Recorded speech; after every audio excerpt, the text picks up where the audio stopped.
Nama saya Sopar Charles Sitanggang, NIM 71/2018-110. Kali ini kita akan membahas tentang model komunikasi logo konseling dalam kasus bentrokan mahasiswa antar etnis di Salatiga.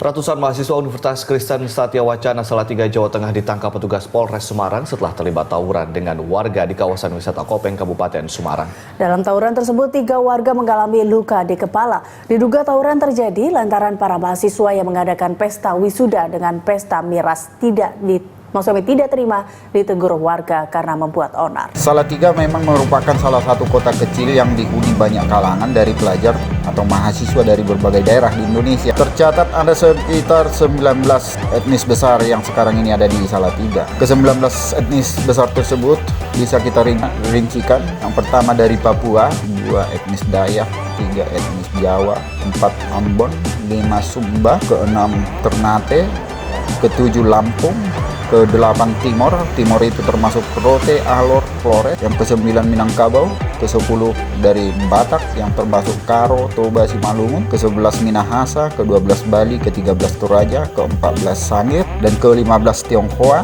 ke-16 Poso, ke-17 Aceh, ke-18 Nias, dan ke-19 yaitu Timor Leste yang sekarang sudah menjadi luar negeri. Selain beberapa etnis, UKSW juga menjadi tempat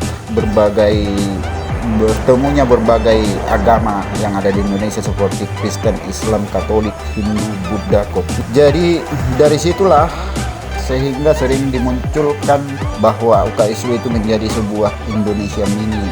Karena memang disitulah etnis berbagai daerah bertemu. Itu menjadi sebuah kebanggaan sebenarnya, tetapi menjadi sebuah sumber masalah apabila tidak dimanage dengan tepat. Konflik berlatar belakang etnis yang pernah terjadi di Salatiga. Pertama, kasus penikaman yang dilakukan oleh mahasiswa asal Timor kepada mahasiswa asal Ambon. Itu terjadi sekitar bulan April 2009. Yang kedua, perkelahian antar mahasiswa asal Papua dan warga Kemiri Candi di Sidorejo pada bulan Desember 2014 akibat kendali alkohol yang ramai dibicarakan di media sosial. Yang ketiga, perkelahian antara mahasiswa asal Sumba dan mahasiswa asal Papua pada tahun 2014 yang menyebabkan seorang mahasiswa asal Papua terluka. Yang keempat, pada acara syukuran wisuda bulan Maret 2015 yang melibatkan perkelahian antar mahasiswa asal Sumba dan warga Getasan Kopeng yang menimbulkan korban luka. Yang kelima, ada 2 kasus pembunuhan yang terjadi secara beruntun yang menewaskan pemilik studio musik dan pembunuhan mahasiswa di tempat hiburan karaoke pada bulan Juli 2016. Dan masih banyak lagi konflik-konflik yang terjadi yang tidak tercatat.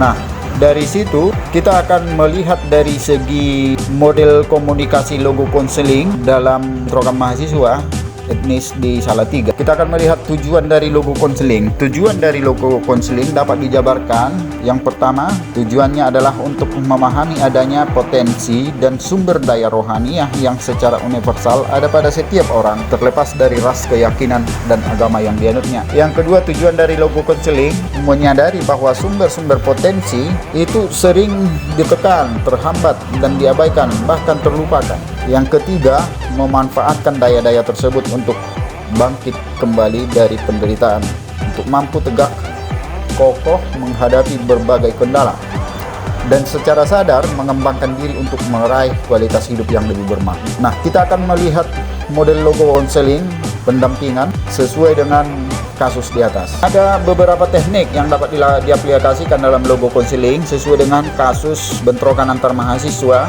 yang dipicu dengan latar belakang etnis. Yang pertama, teknik self exploration, yaitu teknik yang mengidentifikasi kekuatan dan kelemahan pribadi individu yang bertujuan untuk mengembangkan kesadaran diri pribadi individu. Misalnya, konflik mahasiswa etnis Sumba dan konflik etnis dengan mahasiswa Ambon, bahwa kedua etnis tersebut mempunyai potensi yang sama dalam menimbulkan konflik, meskipun seringkali mereka tidak mengakui. Selain itu, kecenderungan timbulnya konflik antar kedua etnis tersebut disebabkan karena latar belakang budaya yang dimilikinya, yaitu mereka berasal dari wilayah timur Indonesia yang sangat dikenal dengan orang-orang yang memiliki temperamen tinggi, berwatak keras, dan ingin menang sendiri. Sedangkan konflik yang muncul sebagian besar berawal dari konflik pribadi, kemudian menjadi konflik kelompok atau antar etnis mahasiswa. Jadi berlatar belakang daripada konflik pribadi yang kemudian yang menjadi besar menjadi sebuah konflik antar etnis karena dorongan kebersamaan, dorongan keterikatan dengan budaya asal, eksklusivitas, kurangnya interaksi dan komunikasi budaya yang tidak berjalan dengan baik. Hal itulah yang mendorong terjadinya konflik antar etnis di Salatiga. Yang kedua, setelah kita memetakan dasar daripada konflik, kita akan memasuki tahap yang kedua, self acceptance, yaitu teknik yang digunakan untuk membantu individu untuk menyadari keberadaannya, untuk menerima kekuatan dan kelemahan dirinya, sehingga individu menerima dirinya sendiri dengan cara, dalam kasus bentrokan mahasiswa, dengan cara menyarankan kepada kedua etnis untuk saling menerima dan menghargai perbedaan yang dimiliki masing-masing etnis agar muncul sebuah kenyamanan keharmonisan. Sedangkan untuk UKSW agar diadakan seminar atau dialog lintas budaya yang tujuannya dapat menambah pengetahuan budaya setiap etnis. Upaya yang pertama ini yang perlu dilakukan adalah membuat sebuah program seperti diskusi bagaimana antar mahasiswa bisa saling mengenal tentang budaya suatu etnis, kebiasaan sampai karakter dari etnis yang lain. Karena setelah dia mengenal karakternya atau latar belakang budaya lain, mungkin dia lebih tahu bagaimana mendekati supaya bisa hidup dengan mereka yang multikultural.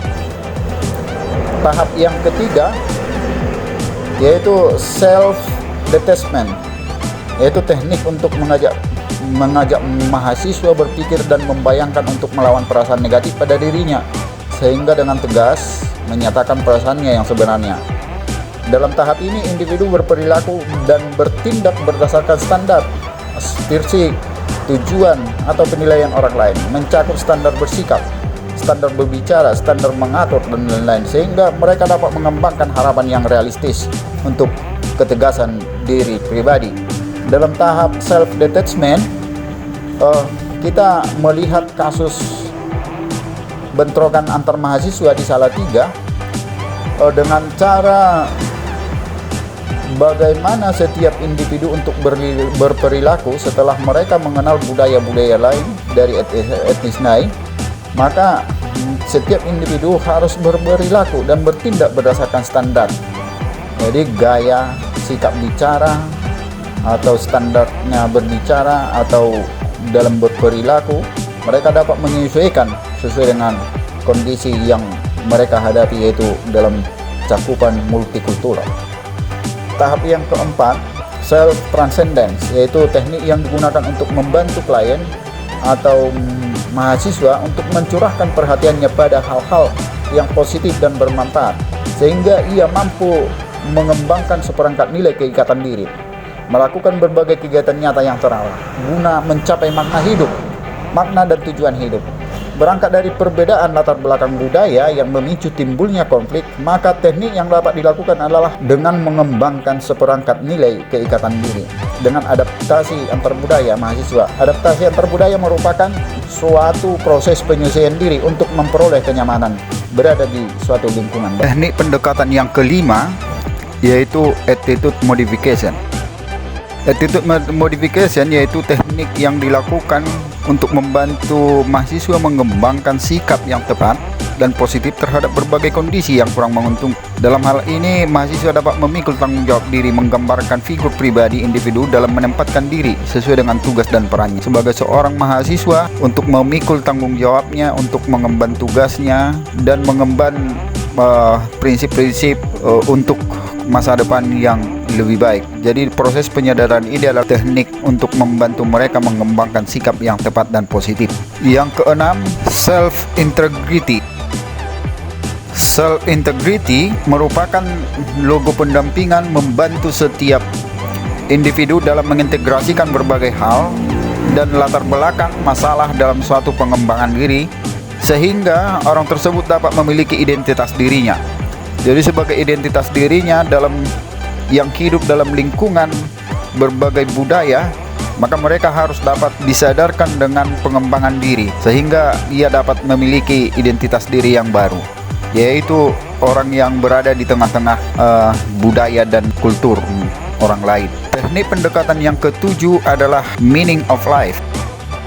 Artinya ketika orang mempunyai integritas diri, maka dia dapat menunjukkan dan membawa sesuatu yang dapat dinikmati. Jadi setiap pendamping dalam proses pendampingan dapat melakukan hal yang dapat merubah yang negatif menjadi positif. Artinya setelah mencapai tahap meaning of life, orang-orang yang berbenturan dengan konflik, mereka akan menyadari bahwa setiap integritas diri akan menunjukkan sesuatu yang dapat mereka nikmati ketika mereka dapat merubah diri.